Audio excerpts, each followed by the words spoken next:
Darrelle Revis' first game back on the field this season will be against his former team, the New York Jets. I'm Jim Baskel with the latest ESPN headlines. Revis saying he is more than happy to share secrets of his former team's offense with his current team. We are joined by Pat Yasinskas, who covers the Tampa Bay Bucs for ESPN.com. And Pat, Revis now on the Bucs in that secondary, knows an awful lot about the Jets receivers, knows an awful lot about how they run their offense, at least how they ran it a year ago. They have a new offensive coordinator. So how much do you suppose a former player who played an integral part in that defense a year ago before the injury can help in terms of results on the field in Game 1? I think it's fairly substantial. He's given them a lot of information about the Jets receivers and their tendencies, and those are guys that he practiced against every day. So I think that's only going to help the Buccaneers secondary.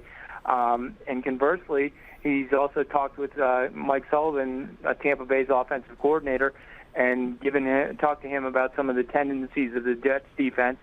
So Sullivan knows what to look for there as well. So he's actually helping on both sides of the ball. And he'll also be going up against a rookie quarterback in Geno Smith, so that has to favor the veteran defensive back. But when you talk about Revis, you're talking about a player that's come back from an ACL injury suffered a year ago when he was a member of the New York Jets. How have the Bucs handled his transition and getting back to the field and being ready for Week 1?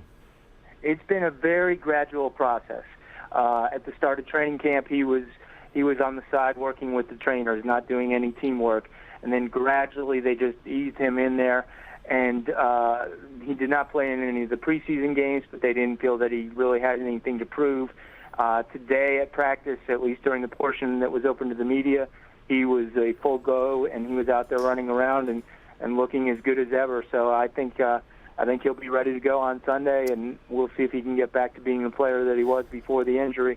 Yeah, when you talk about the player that he was before the injury, Pat, you're talking about perhaps the best defensive player in the National Football League prior to that ACL injury. What are the expectations in terms of what he will do on the field this coming season? Well, the expectations are very high.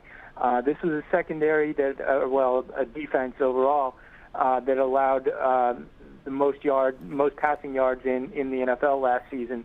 And they brought in Revis and Deshaun Goldson as a free agent. They also used their second-round draft pick on Jonathan Banks, a cornerback. So they've really overhauled their secondary.